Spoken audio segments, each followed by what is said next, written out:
parole de Dieu. Comme je vous ai promis, nous commençons une nouvelle série. Et la série sera intitulée « La personne du Saint-Esprit ». Chaque fois que vous entendez le mot Saint-Esprit, qu'on mentionne et qu'on parle du Saint-Esprit, vous devez tout de suite comprendre qu'on va toucher le monde spirituel. Quand on dit Saint-Esprit, vous devez tout de suite comprendre que nous allons toucher le monde spirituel. La difficulté avec cet enseignement, c'est que les chrétiens, même les chrétiens, quand nous venons à l'église, nous venons avec une attitude charnelle qui fait que quand on parle de choses de l'esprit, nous sommes scandalisés au point où nous les interprétons mal. Ce qui fait que quand on agit en esprit, on le comprend tellement mal que même les gens qui suivaient Jésus, le voyant agir en esprit, ils l'ont tout de suite étiqueté de Belzébuth. Quand on voit les choses de l'esprit, on est inconfortable. Et notre interprétation, nous tirons notre interprétation des choses que nous avons connues dans le monde. Parce que pour ceux qui sont dans le monde, on a facilement connu les féticheurs et les sorciers. Et quand on parle du monde spirituel, la plupart se réfèrent du monde spirituel aux sorciers et aux féticheurs.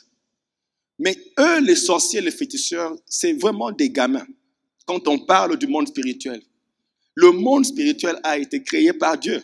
Et quand on parle de l'Esprit de Dieu, il est spirituel.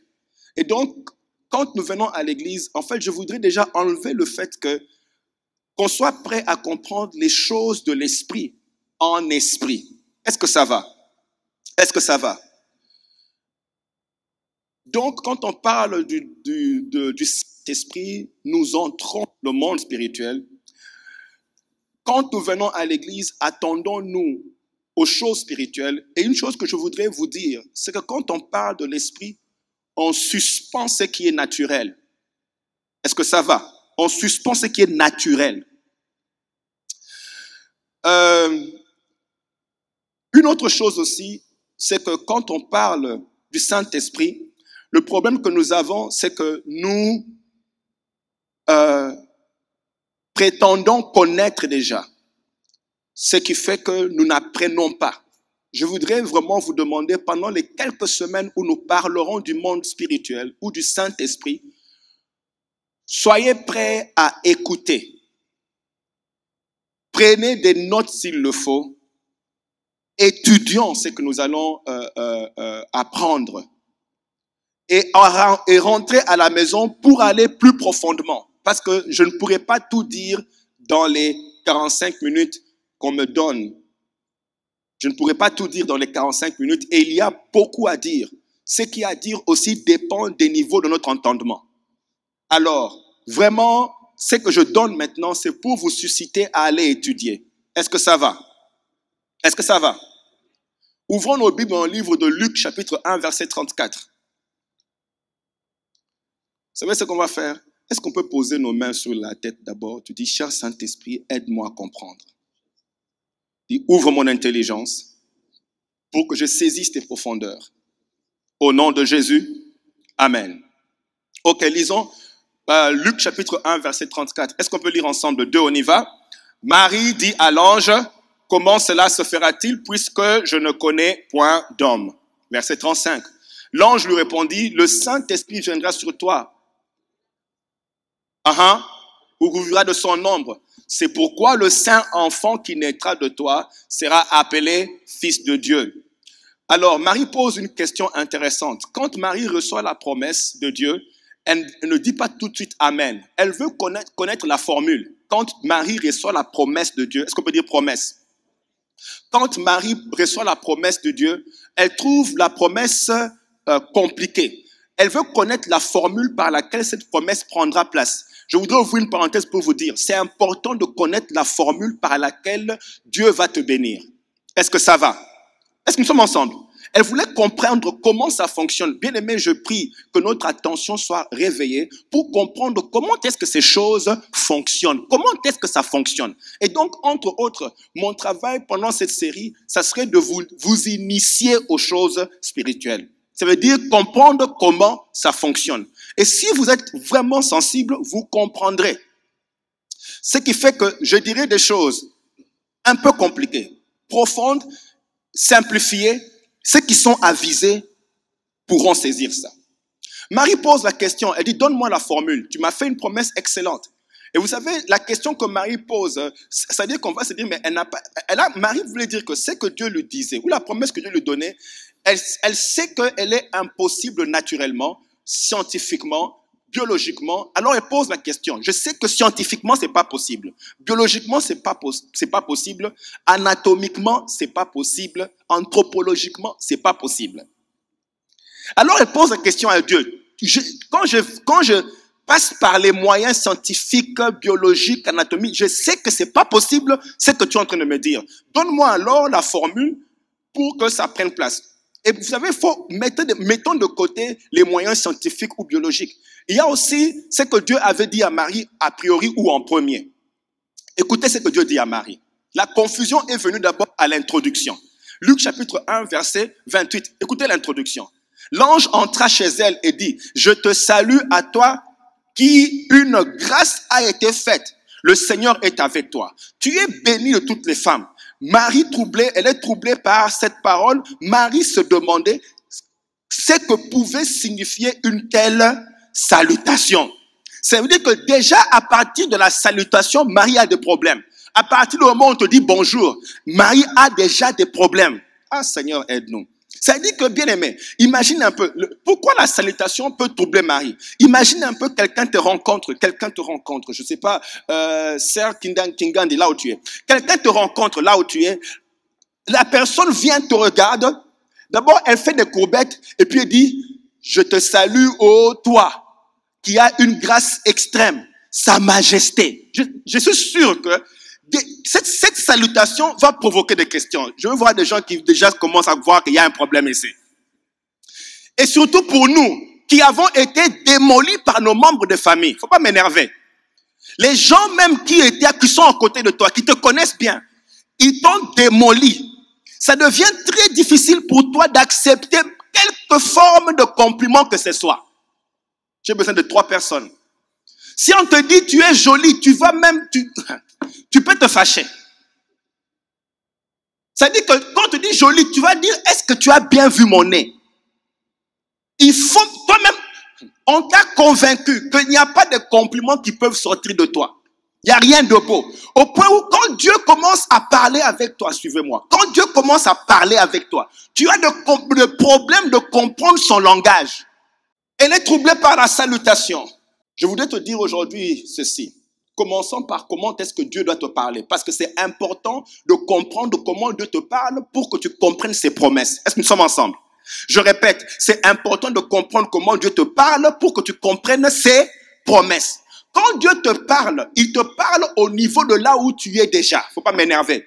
Il n'est pas en train de parler au niveau de là où tu es. Il te parle par rapport à comment il t'a créé. Ah Seigneur, aide-nous.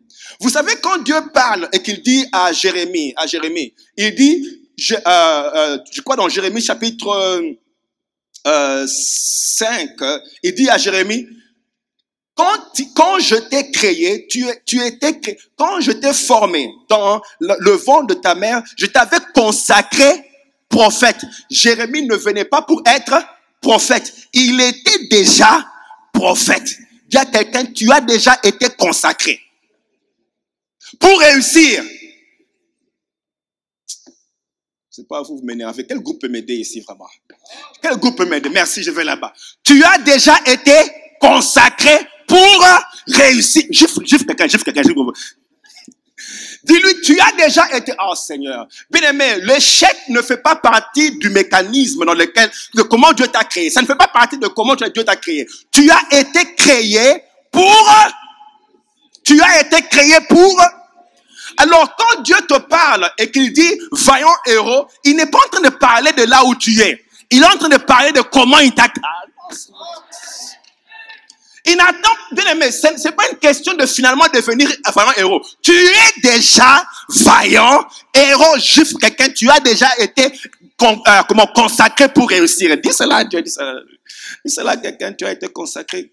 Ok, laisse-le. Pose à quelqu'un d'autre une question. Tu lui dis, quel est le jour où tu vas croire? Dis, quand est-ce que tu vas croire à ça? Dis ça à quelqu'un.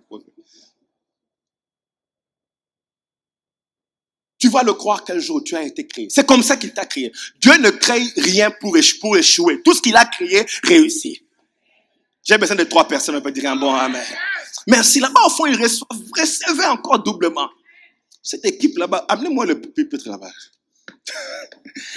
Non. Vous savez, je bénis le Seigneur. J'ai été créé pour réussir. C'est comme ça que mon DNA fonctionne. Je ne suis pas venu. Non. J'ai été consacré déjà comme ça. Tu ne cherches pas une position. Tu as été positionné. Est-ce que j'ai mal parlé? Pourquoi vous me regardez mal comme ça? Est-ce que j'ai mal parlé? Dis à quelqu'un, il n'a pas mal parlé, il n'a pas mal parlé, il n'a pas mal parlé. Alors Dieu parle à Marie, écoutez, il dit à Marie, la salutation a à voir avec ce que Marie était. Suivez-moi maintenant. Écoutez la suite qui a troublé Marie. Le problème est que nous sommes démolis parce que nous passons entre les mains des gens. Mais ce n'est pas comme ça que Dieu a créé. Écoutez la salutation, ce qui a troublé Marie, à part la salutation, écoutez la promesse. J'ouvre une parenthèse pour vous dire, vous tous là, nous tous qui sommes entrés en alliance avec Dieu, ok? Des promesses ont été déclarées que tu dois être à la tête. Ne te dis pas c'était juste des paroles, c'est ça la parole de Dieu. Qui peut recevoir ça encore? C'est pour ça que je vous encourage d'aller prendre l'audio et l'écouter pour que cet audio-là marque ton homme intérieur. Tu dois l'écouter. C'est pas passé. Cette alliance n'est pas passée. You have to listen to it. Dieu maintenant fait des promesses à Marie sans tenir compte de l'état dans lequel elle était. Écoutez ce qu'elle dit à Marie. Voici, tu deviendras enceinte et tu enfanteras un fils. Tu lui donneras le nom de Jésus. Il sera grand et sera appelé fils du Très-Haut. Et le Seigneur Dieu lui donnera le trône de David. Écoutez, tu tomberas enceinte. Déjà, elle est vierge. Dieu lui dit, tu tomberas enceinte. Marie a des problèmes avec ça déjà. Et Dieu continue. Il dit, mais le fils que tu auras, ça sera le fils du Très-Haut. Ah! Je suis sûr qu'elle dit à Dieu, mais est-ce que tu m'as bien regardé? Ce sera le fils du Très-Haut. Et le Seigneur Dieu lui donnera le trône de David. C'est-à-dire qu'il sera roi. Marie entend tout ça.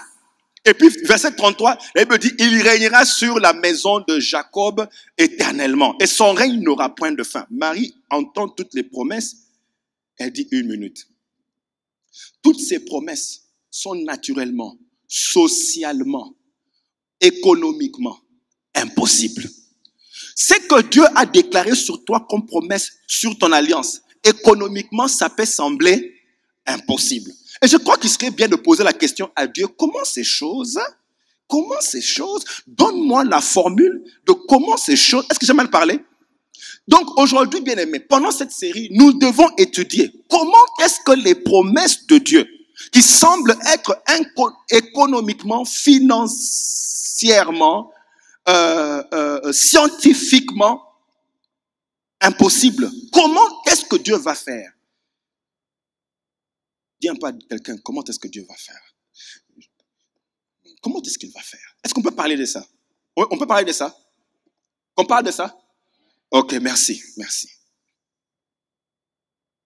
Écoutez d'abord ceci. Marie pose la question, elle sait qu'elle ne peut pas tomber enceinte sans connaître un homme. Dans la question qu'elle pose à Dieu, elle dit donc, je crois que ce que tu dis prendra place, mais donne-moi la formule. 1. Naturellement ou scientifiquement, ça ne peut pas arriver. Si Dieu dit que ça doit arriver, c'est qu'il doit trouver un moyen de contourner la science, il ne faut pas m'énerver. Il doit trouver un moyen de bypass la science pour quand même exécuter sa volonté. Ça veut dire qu'il doit trouver un moyen de bypass ton état financier. Qui peut m'aider ici? Dieu doit trouver un moyen de bypass, de contourner le système social pour te promouvoir. Lève ta main, tu dis, Seigneur, contourne ces choses. Alors Dieu dit ceci. L'ange lui répondit. Voilà, écoutez la réponse. Le Saint-Esprit viendra sur toi et la puissance du Très-Haut te couvrira. Alors Dieu explique que pour que ce que je t'ai dit puisse prendre place, le Saint-Esprit doit venir sur toi.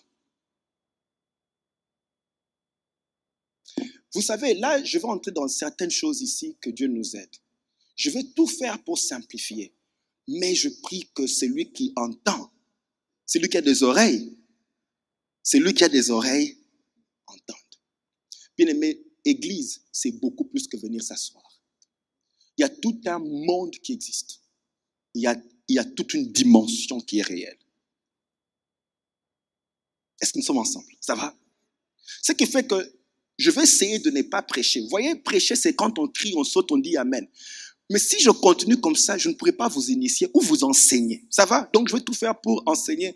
Et si ton voisin essaie de dormir, chasse l'esprit du sommeil sur lui. Je n'ai pas dit réveille-le, dis simplement esprit de sommeil. Je te chasse. Tu le dis ça, tu le dis ça. Chasse l'esprit de sommeil.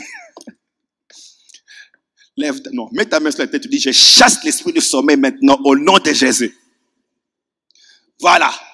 Maintenant tu es prêt. Dis maintenant je suis prêt. Ok. Maintenant suivez-moi. Ça veut dire ceci.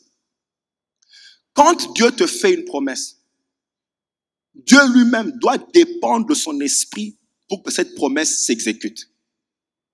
Retenez ça. Si tu as une promesse de Dieu, il faut Dieu lui-même, pour que sa promesse à lui prenne place, il faut que son esprit soit en action.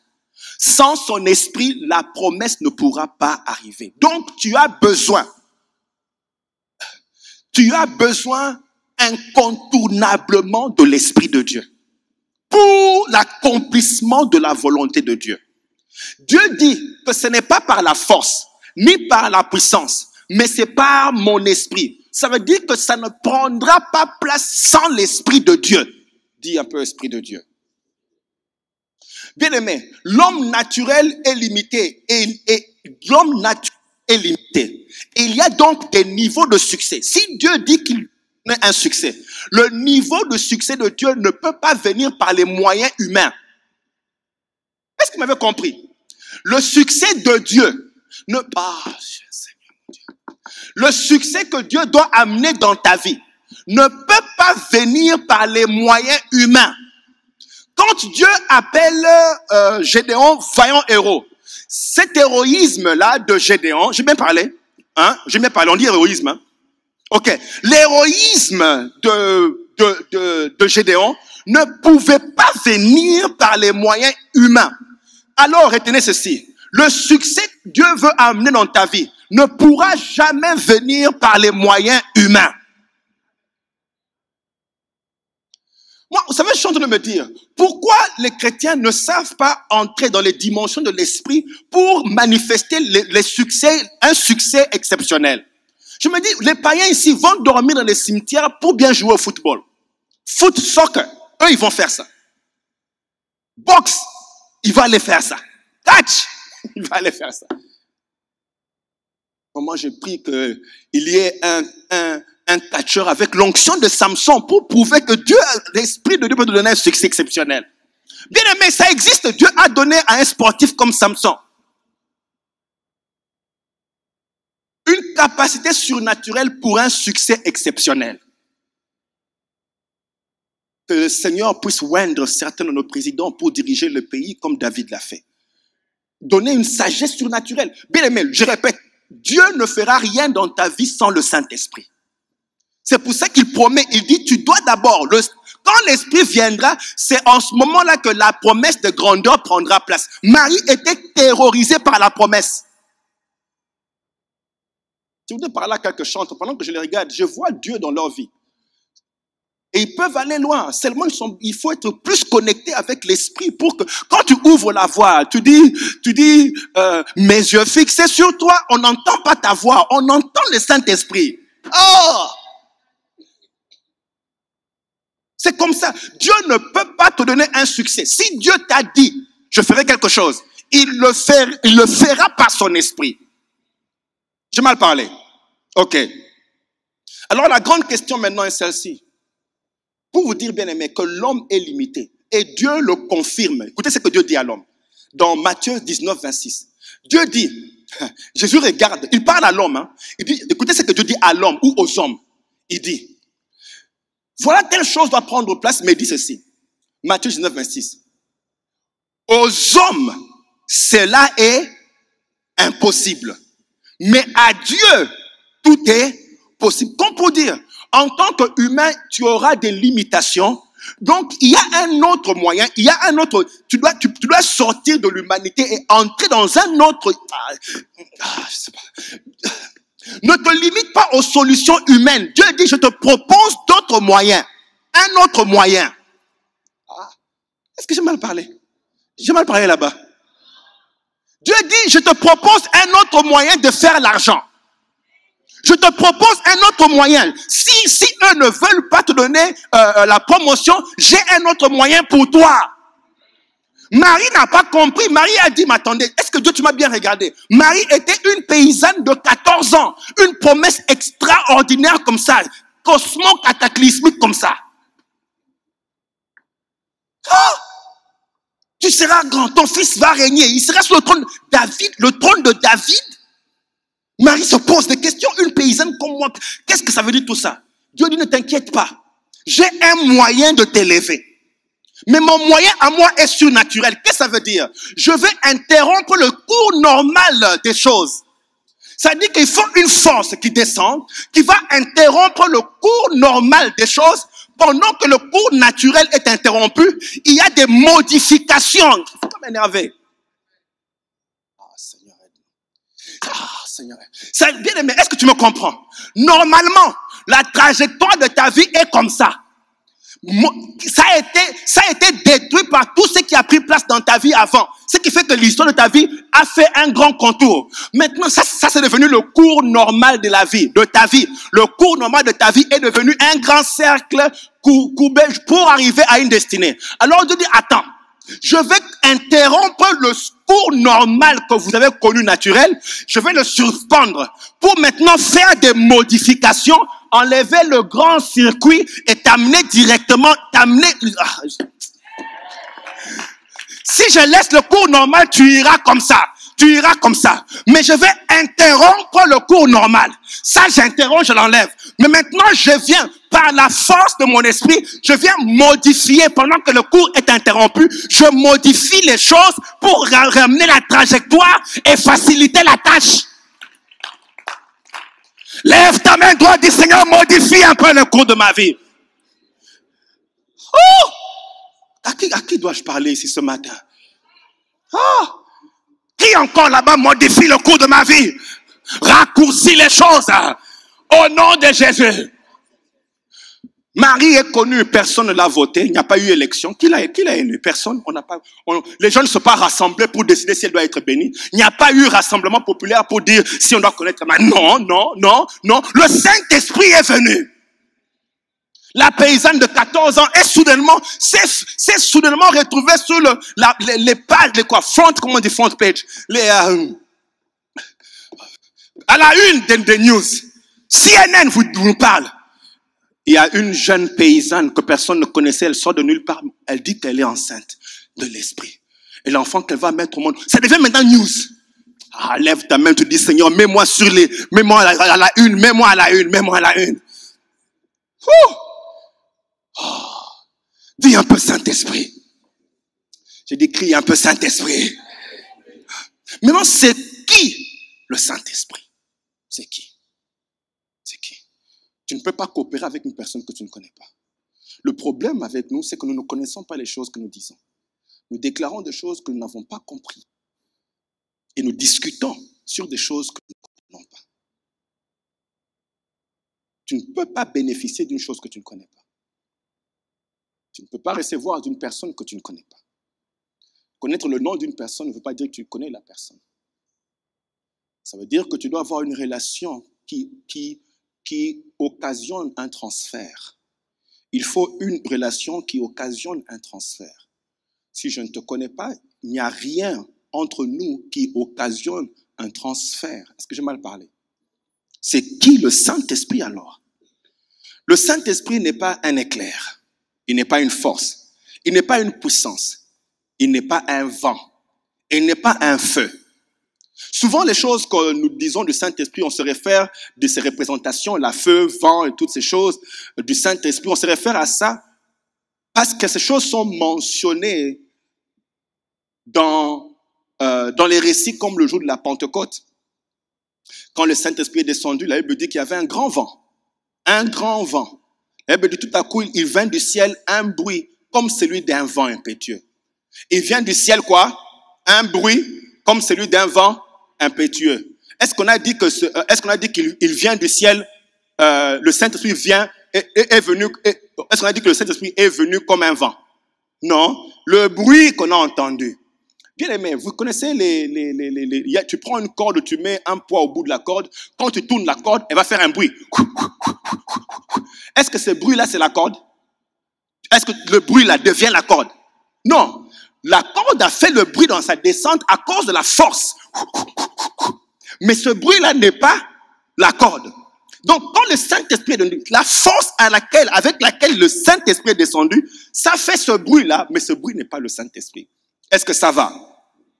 Donc, tu ne peux pas dire que le Saint-Esprit, c'est le vent. Tu ne peux pas dire non plus que le Saint-Esprit, c'est les langues de feu qui sont descendues. Est-ce que nous sommes ensemble jusque-là? Une autre représentation populaire que nous avons du Saint-Esprit, c'est la colombe. On dessine ça sur les Bibles, on dessine ça sur c'est partout, on voit colombe. Et on pense que le Saint-Esprit, c'est une colombe. Non. Le Saint-Esprit n'est pas une colombe. Bien-aimé, suivez-moi. Si ce que je vous dis ici, vous ne comprenez pas, comment vas-tu recevoir les promesses de Dieu? Prie encore, Seigneur, aide-moi à comprendre. Dis encore, Seigneur, aide-moi à comprendre. Ok. Le Saint-Esprit, donc, n'est pas une colombe. La raison pour laquelle on dit que on compare l'Esprit de Dieu à une colombe, c'est dans Matthieu chapitre 3, verset 16. La Bible dit, dès que Jésus eut été baptisé, il sortit de l'eau. Est-ce qu'on peut lire ensemble la partie qui suit? On y va, 2. S'ouvrir et il vit. Ok. Viens. Ils ont vu l'Esprit de Dieu faire quoi? Comme? Ok, viens. On n'a pas dit ici que l'Esprit est une colombe. On a dit que l'Esprit est venu et le seul moyen de comparer sa démarche, c'est comme une colombe qui atterrit sur quelque chose. Ok. Disons que ma démarche à moi, bon, je prends une démarche quelconque. C'est pas ma démarche, mais je prends une démarche. Je marche comme ça. Ok? Maintenant, quand on me voit, on va dire, c'est comme ça que je marche, n'est-ce pas? Bon, maintenant, si lui vient, marche comme moi. Non. Moi, je n'ai pas marché comme ça. Ces frères ici, il faut connaître ses sources, ses origines, les choses qu'il faisait avant d'être converti. Il a tellement bien fait, ça me rappelle des gens là chez nous. Ok, bon, marche. Ok, mais il a marché, il a marché comme qui? Voilà. Ça dit que, est-ce que lui, il est moi? Mais il a fait comme qui? Merci. Ça dit quand le Saint-Esprit est venu, il est venu comme les colombes atterrissent. Il est venu comme sa manière de venir, c'est comme quand les colombes sont en train d'atterrir. Ils ont dit, il est venu du ciel comme les colombes descendent du ciel. Mais ce n'est pas une colombe. Ça veut dire aussi que les gens ont vu le Saint-Esprit avec les yeux. Il ne faut pas m'embêter là. Je vous dis que le monde spirituel, c'est du réel. Le problème avec nous, on est trop blind. Trop aveugle. Ces gens, en regardant avec leurs yeux, ils ont vu le Saint-Esprit en train de venir avec la même élégance que les colombes ont. Et ils ont dit, il descend comme une colombe. Donc, ils ont vu avec les yeux. Mets tes mains sur les yeux, dis, Saint-Esprit, ouvre mes yeux. Que ce monde devienne une réalité. Dis encore, Saint-Esprit, ouvre mes yeux. Que ton monde devienne une réalité. Donc, ils ont vu le Saint-Esprit descendre comme une colombe. Mais il n'est pas une colombe. Mais alors, c'est qui le Saint-Esprit? Je vais quitter toutes les définitions qu'on a entendues. Je vais aller droit au but. Est-ce que ça va? Le Saint-Esprit, c'est Dieu. On se complique. Le Saint-Esprit, c'est Dieu. Vous savez, les gens pensent qu'il est moins Dieu parce qu'on cite Dieu le Père, Dieu le Fils, Dieu le Saint-Esprit. Alors, on dit c'est par formule ou grade. Donc il y a Dieu le Père, Dieu le Fils, le Saint-Esprit, c'est un peu le plus petit de tous les dieux. Non. Peut-être qu'on dit ça à cause de la Trinité. Ou bien on dit comme il est en dernier, il est donc, mais attendez. Moi je dirais que peut-être qu'on le cite comme ça, par rapport chronologiquement aux séquences de manifestation. Par exemple, Dieu le Père, on le voit dans Genèse, au premier, il crée. Et puis on voit Dieu le Fils qui se manifeste quand il est venu sauver. Et Dieu, le Saint-Esprit, est venu à la Pentecôte. Donc on se dit peut-être qu'il est venu. Mais non, ils sont tous, il est Dieu au même titre que Dieu le Père et Dieu le Fils. Il est égal à Dieu, il est entièrement Dieu, il est Dieu. Actes chapitre 5, verset 3. La Bible dit ceci, Ananias, ici c'est Pierre qui parle. Pierre dit, Ananias, pourquoi Satan a-t-il rempli ton cœur au point que tu mens au Saint-Esprit? Au point que tu mens à qui? Au point que tu mens à qui? Allons un peu au verset 4. Il dit, ce n'est pas, on y va de... Tu as menti à qui? Donc il dit, pourquoi Satan t'a-t-il trompé pour que tu mentes au Saint-Esprit? Et puis au verset 4, il dit, tu as menti à Dieu. Donc le Saint-Esprit c'est qui? Oui, parce qu'il a dit, tu as menti au Saint-Esprit, après il dit, tu as menti à Dieu. Donc le Saint-Esprit c'est... Est-ce que nous sommes ensemble jusque-là? La Bible dit dans 1 Corinthiens chapitre 3, verset 16. Ne savez-vous pas que vous êtes le temple de... Non, lisons. Ne savez-vous pas que vous êtes le temple de... Et que... Oh! Donc, vous êtes le temple. Temple veut dire habitat. Maintenant, Dieu dit, et que votre habitat là, qui habite dedans? C'est écrit quoi? Est-ce qu'on suit? Il dit, vous êtes le temple de... Et que l'Esprit de Dieu habite. Ça veut dire que vous êtes l'habitat de Dieu. Et c'est l'Esprit qui habite dans l'habitat de Dieu. Donc l'habitat là, c'est à Dieu, c'est au Saint-Esprit. D'ailleurs, si vous allez dans 1 Corinthiens 6, 19, allons là-bas, lisons ensemble. 2, on y va. C'est écrit, on y va. Que votre corps est le temple du... Ah! Donc on dit l'habitat de Dieu, le temple de Dieu, puis on dit c'est le Saint-Esprit qui habite. Dieu, le temple là, c'est au Saint-Esprit. Wouh! Hey, des grandes choses maintenant vont commencer à prendre place. Bien aimé, je répète, tu ne peux pas coopérer avec quelqu'un que tu ne comprends pas. Comprends cet enseignement. Les portes vont s'ouvrir. Et Seigneur. Je voulais enseigner ça depuis quelques 2 ans, 1 année. Mais l'Esprit me disait, attends. Je me suis posé moi-même beaucoup de questions. Et les questions que vous vous posez aujourd'hui, je me posais ça. Et Dieu m'a amené dans un parcours. Pas simplement des choses à étudier, mais un parcours d'expérience. Ce qui fait que ce que je dis n'est pas simplement ce que je suis allé étudier ou entendu, mais c'est des choses que j'ai vues, que j'ai palpées. Dis un peu Chassan. Dis à quelqu'un, c'est ton ami. Dis à quelqu'un, c'est ton ami. Le Saint-Esprit. J'ai dit que le Saint-Esprit, c'est Dieu. La Bible dit qu'il est éternel. On l'appelle l'Esprit éternel. Hébreux 9, 14. La Bible dit qu'il est omniprésent. Écoutez le psaume 139. Le psalmiste dit, où pourrais-je aller loin de ton esprit? Où pourrais-je fuir loin de ta présence? Donc quand on parle de la présence de Dieu, le Saint-Esprit. Il dit, si je monte au ciel, tu es là. Si je me couche au séjour des monts, te voilà. On parle de qui ici? Le Saint-Esprit, parce qu'il dit, où irais-je loin de ton esprit? Donc on parle de l'Esprit de Dieu. Dis un peu Saint-Esprit. Eh Seigneur, bien aimé, ne rate pas ce que je dis ici. Il est omniscient. Qu'est-ce que il fait? Donc il est Dieu. Il est omniscient. La Bible dit dans 1 Corinthiens 2:10, l'Esprit Saint connaît tout. Même les secrets les plus profonds de Dieu. Imagine un peu maintenant, tu es en communication avec celui qui connaît les secrets les plus profonds de Dieu, comment peux-tu échouer? Comment un business deal peut échouer? La Bible dit qu'il vous annonce, il vous enseignera toutes choses et vous annoncera des choses à venir. Autrement dit, avant que les sorciers te mettent dans la marmite, tu savais leur plan. Oh, je ne sais même pas à qui parler maintenant. À qui peux-je parler maintenant? Avant que ce programme-là ne réussisse, l'Esprit de Dieu te met au courant. Il dit, tu vois les deux là. Bien aimé, vous savez, quand j'étais plus jeune, il y a une personne qui voulait me jouer un tour terrible. La personne, j'ouvre une parenthèse, il y a une sœur qui a négocié avec cette personne-là. C'est une personne qu'on respectait dans l'église. Vous voyez les gens que vous respectez à l'église. Donc quand la personne parle, c'est un peu entre guillemets comme la parole de Dieu. Vous comprenez? La personne m'appelle et me dit, écoute, est-ce que tu peux accompagner telle sœur à tel endroit?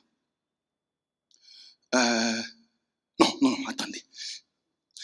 Je rêve que j'ai accompagné telle sœur à tel endroit et elle m'a piégé.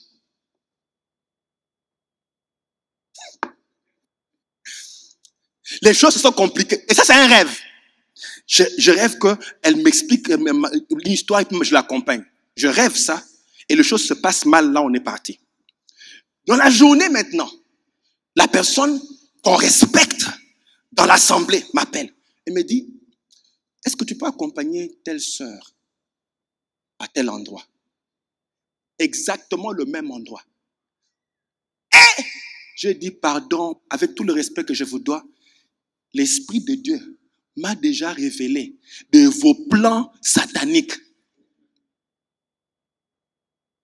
Je ne vous dis pas la suite de l'histoire, mais c'était programmé. Oh, I give you glory, Lord. Non, bien-aimé, je serais tombé. Mais Dieu a suspendu et a fait des modifications. Wow! Wow! Non, je bénis le Seigneur. Si Dieu ne te prévient pas, tu vas seulement être un chrétien qui tombe debout, tombe debout, debout, tombe debout. Non! Dis un peu, cher Saint-Esprit. Il est omniscient, il sonde les secrets et il te révèle avant que la chose n'arrive. Et même si tu tombais, il te montre le chemin d'en sortir. Parce que la Bible dit qu'il vous conduira. Qui a un peu un bon amen? Il est omnipuissant. Ça veut dire, c'est par sa puissance que Jésus-Christ est revenu à la vie. La Bible dit, l'Esprit qui a ressuscité Jésus-Christ de mort pourra aussi donner la vie à vos corps mortels. Ah, je ne sais même pas qui parle. Ça veut dire même, bien aimé, je me précède. Si le Saint-Esprit est en toi, tu peux coopérer avec lui pour qu'il interrompe la mort qui vient par les maladies. Je ne sais même pas qui parlait là. Ça, c'est des choses que Dieu m'a montrées. Hey! Job 33, 4, Job explique. Il dit, l'Esprit de Dieu m'a créé. Le souffle du Tout-Puissant m'anime. L'Esprit l'a créé. Qui l'a créé? Qui l'a créé? Qu'est-ce qu'il dit là-bas? L'Esprit de Dieu il a été créé par qui? Mais alors donc, le Saint-Esprit, c'est Dieu. Donc le Saint-Esprit, c'est Dieu. Crie un peu un bon amen comme ayant tout compris. Crie un peu un bon amen. Wouh! Maintenant, la question que vous vous posez, c'est que maintenant, on fait quoi? On invoque Dieu, on invoque Jésus, on invoque Saint-Esprit. Alors, on fait quoi là? Puis-je répondre à cette question? Merci. Vous m'aidez, les autres ici. Ah oui, je vais là-bas. Puis-je répondre à cette question?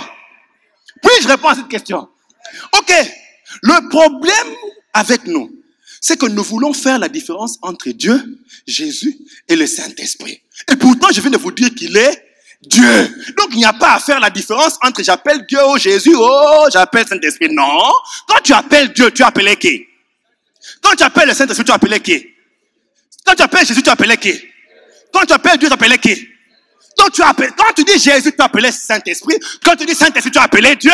Quand tu dis Dieu, tu appelles Jésus. Quand tu dis Jésus, donc, est-ce que j'ai mal parlé?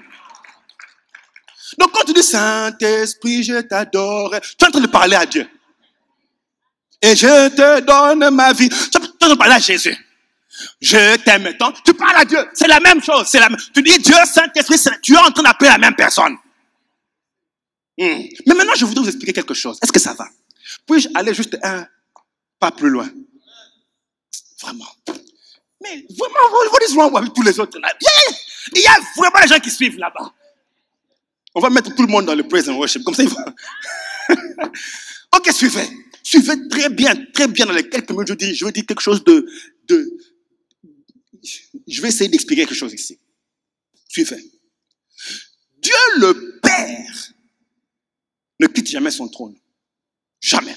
Dieu le Père est sur son trône. Il ne quitte jamais. N'oublie pas. Jésus, Dieu le Fils, lui, il est venu sur la terre. Est-ce que ça va? Mais quand il est venu sur la terre, il est rentré au ciel. N'est-ce pas? Jean chapitre 16, verset 28. Est-ce qu'on peut lire rapidement ensemble? On y va. 2. Je suis sorti du Père. Jésus parle. Il dit, je suis sorti du Père. Et je suis venu dans le monde. Maintenant, je quitte le monde. Et je vais au Père. Donc, Jésus est Jésus. Dieu est sur son trône. Jésus quitte la terre. Il rentre au Père. Et il est à la droite du Père. Ok. Ça va, hein? Lisons maintenant Jean 16, 16. Jésus dit quelque chose de trop compliqué. Mets un peu ta main sur la tête du Seigneur, aide-moi que je ne rate pas ça, que je ne rate pas. Jean 16, 16. Est-ce qu'on peut lire? On y va. 2. Encore un peu de temps et vous me verrez. Et vous ne me verrez plus, hein. Et puis encore, et vous me... Parce que je vais... Vous ne trouvez pas ça un peu compliqué? Il dit encore un peu de temps, vous ne me verrez plus. Mais un peu plus, encore un peu de temps, vous me verrez. Vous me verrez pourquoi? Parce que je vais au Père. Oh! Je quitte la terre. Je vais au Père et vous me verrez. Encore un peu de temps, vous ne me verrez plus. Mais quand je vais au Père, vous me verrez. Oh! Alors explique-nous ce qui se passe ici. Est-ce qu'on peut encore aller plus loin? Allons plus loin. Jean chapitre 14, bien aimé. Moi je jubile parce que Dieu m'a ouvert l'intelligence pour comprendre ces choses. I didn't understand it. On passe ce moment au Saint-Esprit. Oh Saint-Esprit, on ne comprend pas. Et pourtant, il est le secret de notre succès. Jean 14, 16. On doit comprendre alors, qu'est-ce qui va faire que quand Jésus ira au Père, on pourra le voir. Ça, c'est ce qu'on doit comprendre. Qu'est-ce qu'il va faire au Père? Lisons maintenant Jean 14, 16.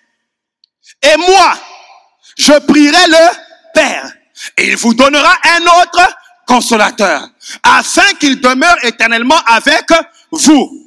C'est qui le consolateur? 17. L'esprit de vérité, que le monde ne peut pas voir, et qu'il ne le voit point, et ne le connaît point. Mais vous, vous le connaissez. Attendez une minute. Dieu dit maintenant, quand j'irai au Père, voilà ce que je vais, this is my business. Quand j'irai au Père, j'irai négocier. Pour demander que, en allant au Père, qu'il vous donne un autre consolateur. Maintenant, vous n'allez pas, le monde ne pourra pas le voir. Mais vous pourrez le voir. Maintenant, attendez une minute. Maintenant, écoutez, tu dois maintenant savoir, c'est qui l'autre consolateur? Qu'est-ce qui fait que Jésus dit que quand j'irai au Père, je quitte le monde, vous ne me verrez pas, mais dès que j'arrive au Père, vous allez commencer à me voir. Vous comprenez? C'est ça qu'on va découvrir. Comment il dit qu'il ira au Père, on ne le verra pas, mais dès qu'il arrive au Père, on va commencer à le voir. Qu'est-ce qu'il fait chez le Père? Qu'est-ce qu'il fait chez le Père? Qu'est-ce qu'il fait là-bas? Il demande qui? Que le Père envoie? Non. Un autre. Faut pas oublier le mot. Un autre consolateur. Allons au verset 18. Je ne vous laisserai pas orphelin. Je viendrai à vous. Oh! Est-ce qu'on va faire oh? Mais il a dit qu'il part. Vous ne me verrez plus. C'est lui qui viendra, ce sera un autre consolateur. Et lui il dit que l'autre consolateur, vous me verrez. Oh! Est-ce qu'on fait encore oh? Est-ce que vous me suivez? Vous avez compris? Est-ce que vous comprenez ce qui se passe ici? Vous comprenez ce qui se passe ici? Merci. Il y en a qui ont dit non. Qui ont dit non? Parce que je vais aller plus loin. Merci, on va plus loin. On va aller plus loin. Jésus dit, je vais au Père pour demander quoi? un autre consolateur. Et puis il dit, l'autre consolateur viendra et vous le verrez. Le monde ne le verra pas.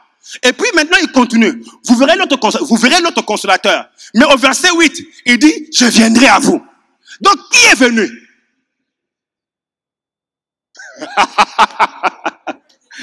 Aïe, aïe, aïe, aïe, aïe, aïe. Qui est venu? Mais pourquoi je lui dis, je viendrai à vous? Parce que Jésus et le Saint-Esprit, c'est la même personne. Eh Seigneur, Seigneur, Seigneur, Seigneur. Jésus et le Saint-Esprit, c'est la même personne. Mais je dois aller un peu plus loin. Parce que vous vous dites, mais c'est la même personne de comment ça? Puis-je ouvrir une parenthèse? C'est pour ça que je dis que le problème avec nous, c'est que le monde spirituel nous est fermé. Nous sommes des chrétiens charnels. Ce n'est pas une insulte, on est charnel. Il faut que tu deviennes spirituel pour que ces choses commencent à avoir beaucoup plus de sens pour toi. Laissez-moi vous expliquer quelque chose. Peut-être que ça va vous scandaliser, mais si on ne vous explique pas, comment vous allez connaître? 1 Corinthiens chapitre 5, verset 3. Bien aimé, est-ce que vous savez que Dieu a créé l'homme à son image? Ça veut dire comme lui. N'est-ce pas?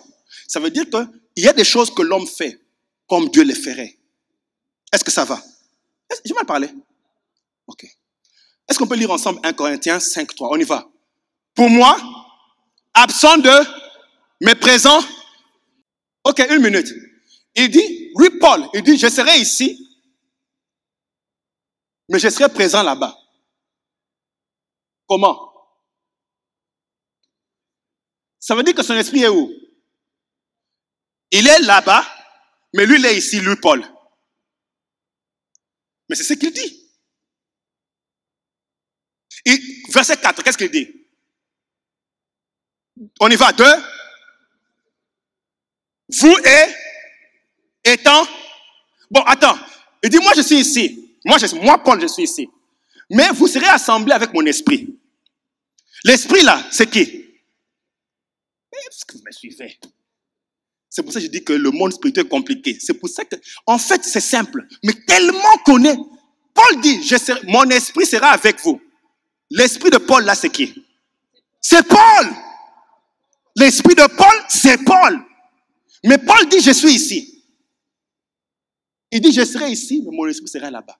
Le point avec nous, tu essaies de faire la différence entre l'esprit qui est parti, c'est quelqu'un d'autre, et celui qui est resté. Non, c'est Paul. Ah, Seigneur. Bon, rentrons en ce qu'on disait ici. Je savais que ça allait être compliqué. On pause. Rentrons en ce que j'ai dit ici. Là, il me dit, autre paraclet. Retenez ce mot ici. Allos. Dis un peu allos. Paraclétos. Un autre consolateur ou bien un autre paraclet. Ici, peut-être que vous allez comprendre. Un autre paraclet. Un autre qui? Paraclet. Paraclet, c'est celui qui vient aider, ou c'est celui qui vient assister, ou celui qui vient supporter. Et Jésus était le premier paraclet. Parce qu'il dit, tu ne peux pas avoir un autre sans avoir un. Donc, Jésus-Christ dit, viens. Donc, Jésus, run. Marche un peu comme moi. Bon, viens. On n'a pas le temps. Il en profite pour se rappeler des anciens temps. Ok. Lui est Jésus. Non. C'est Jésus. Ok. Pour le moment, il est Jésus. Jésus est en train de parler. Il dit, moi, Jésus, j'irai au Père et je vous enverrai un autre paraclet. Un autre consolateur. Ça veut dire que moi, je suis le consolateur. Mais quand je pars, je vous envoie un autre consolateur. Le problème est celui-ci. Consolateur, dis un peu allos. Paraclétos. Paraclétos, c'est le consolateur. C'est la nature. Maintenant, le allos. Le allos veut dire un autre. Un autre, ce n'est pas différent en espèce. Allos, c'est autre. Mais il y a 2 mots pour autre en grec. Il y a hétéros, qui veut dire différent mais faisant la même chose. Comme tu peux avoir 2 avocats. Un avocat de criminel ou un avocat comme ça, ok? Mais maintenant, Jésus dit, on n'est pas différent. On n'est pas on n'est pas différent en espèces. Il dit allos, allos, allos. Allos, c'est différent en forme. Donc, un autre, il est paraclet, un autre paraclet viendra. Mais l'autre ici, il n'est pas différent de moi. Seulement le problème, la différence, c'est que moi, je suis physiquement, et lui, il est spirituel, c'est esprit. Mais c'est moi. Jésus est venu physiquement marcher sur la terre. Il part au Père pour revenir en esprit. Il est redescendu comme le Saint-Esprit. Est-ce que vous avez compris? Oh, vous n'avez pas compris.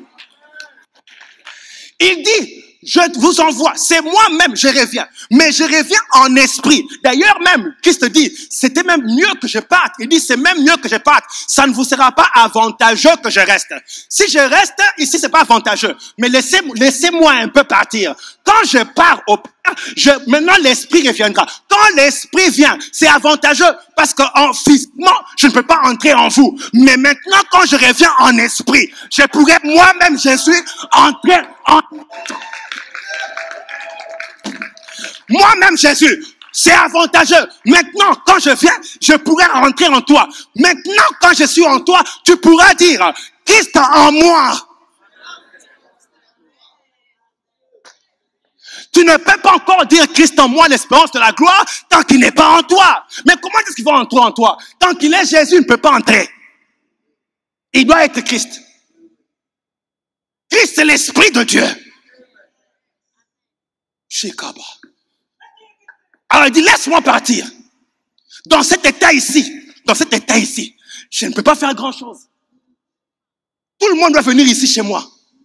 Pour être béni, être multiplié, être délivré, être guéri. Tout le monde doit venir ici. Mais donnez-moi encore le temps de partir. Le monde ne me verra pas parce que le monde n'a pas les yeux là. Mais je reviendrai sur une forme que le monde ne peut pas connaître. Je viendrai sur une forme que le monde ne peut pas connaître. La forme avec laquelle je viendrai maintenant, c'est en esprit.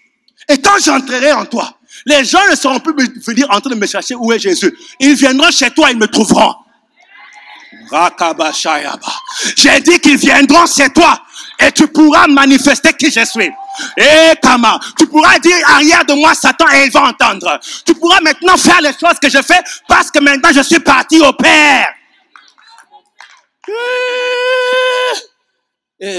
C'est ça le succès de la manifestation de la volonté de Dieu. Le Christ doit revenir en toi.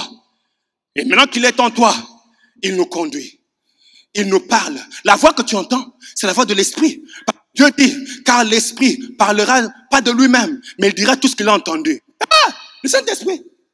Il va dans le conseil de Dieu. Il entend. Dieu dit non, on doit bénir ma servante. D'ici 1 mois, elle recevra un coup de fil. Dieu avec Jésus, le Saint-Esprit, on ne parlait. Le Saint-Esprit, dans 1 mois, pendant que tu dors, je viens d'entendre.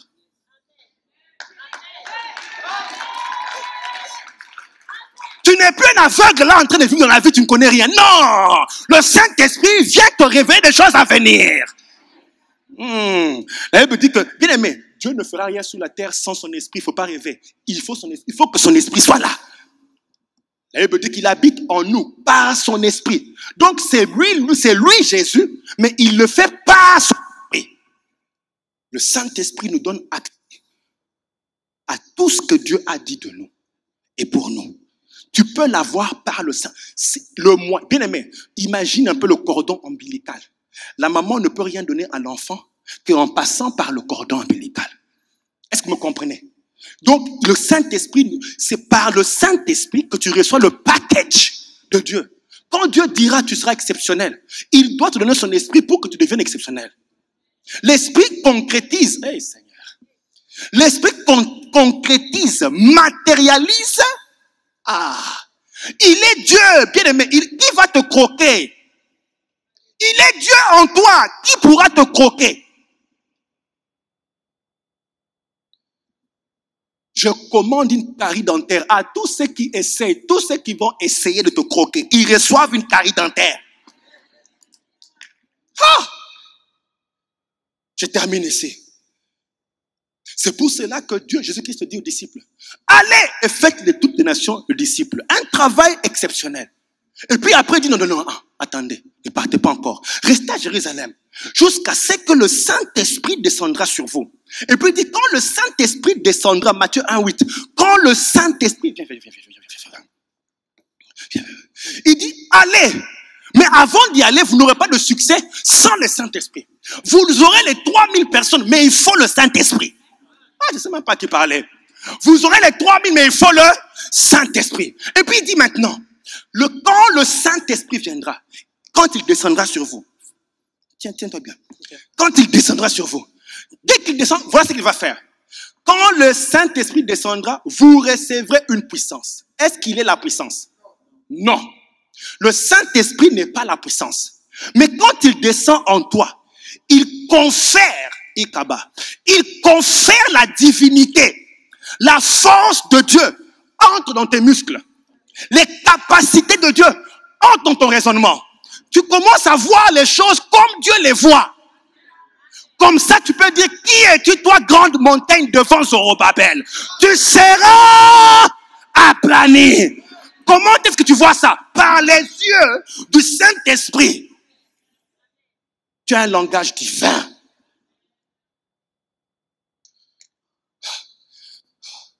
Matthieu 12, 28, je termine. Est-ce qu'on peut lire Matthieu 12, 28? On lit ensemble 2, on y voit très fort. 2. 1. Ça veut dire que le Saint-Esprit amène le gouvernement de Dieu, l'autorité de Dieu, le royaume de Dieu vient en toi par le Saint-Esprit. Alors maintenant, quand vous nous voyez dire, au nom de Jésus, Satan, je te chasse. Ce n'est pas, même quand je pointe le doigt et que je fais et que je chasse le démon comme ça, ce que vous voyez là, la force que vous voyez là, ça ne peut pas être une force humaine. Parce que même avec les yeux, vous ne la voyez pas. Vous ne pouvez pas voir ça. Parce que les yeux ne voient pas ça. Vraiment, viens. Ok. Quand on chassait le démon, je te dis, mets un peu tes mains, tes pieds sur la personne. Qu'est-ce qui s'est passé? Oh, elle commence à sauter sur un pied. Ça a marché. Elle ne pouvait pas. Elle ne marcher. Non. Ok. Tu dis, cette puissance-là, vas-y, la puissance qui sort de toi est spirituelle. Les yeux ne voient pas. Ce qui fait que même toi, tu peux ne pas croire que tu as la puissance. Tu vas donc aller chez un homme spirituel pour avoir les choses spirituelles pendant que toi-même, tu as l'esprit. Seulement qu'on ne t'a pas initié, on ne t'a pas montré comment est-ce que tu peux libérer la force de l'esprit. Donc quand Jésus-Christ dit, quand vous voyez le démon partir, il dit, c'est par le Saint. Ça dit que voilà, vous comprenez. Je termine. Je te chasse au nom de Jésus. Quand je dis au nom de Jésus, le Jésus qui répond, c'est le Saint-Esprit. Le Saint-Esprit, vous allez voir que lui n'a pas de nom. Jésus, on l'appelle Emmanuel, n'est-ce pas? Dieu, on l'appelle Adonai. On a des noms pour Dieu, on a des noms pour Jésus, on n'a pas de nom pour le Saint-Esprit. Vous savez pourquoi? Quand tu dis au nom de Jésus, c'est lui qui agit. Parce que sur la terre, c'est l'Esprit de Dieu qui agit. Quand tu dis au nom de Jésus, le Saint-Esprit prend le travail, il prend ces démons-là par la cravate. Est-ce qu'on peut acclamer le Seigneur pour le Saint-Esprit? Est-ce qu'on peut acclamer le Seigneur pour le Saint-Esprit? Très. Non, acclamons un peu Jésus pour le Saint-Esprit. Acclamons-le pour le Saint-Esprit. Acclamons-le. Si tu as reçu, acclame-le bien. Merci Seigneur Jésus.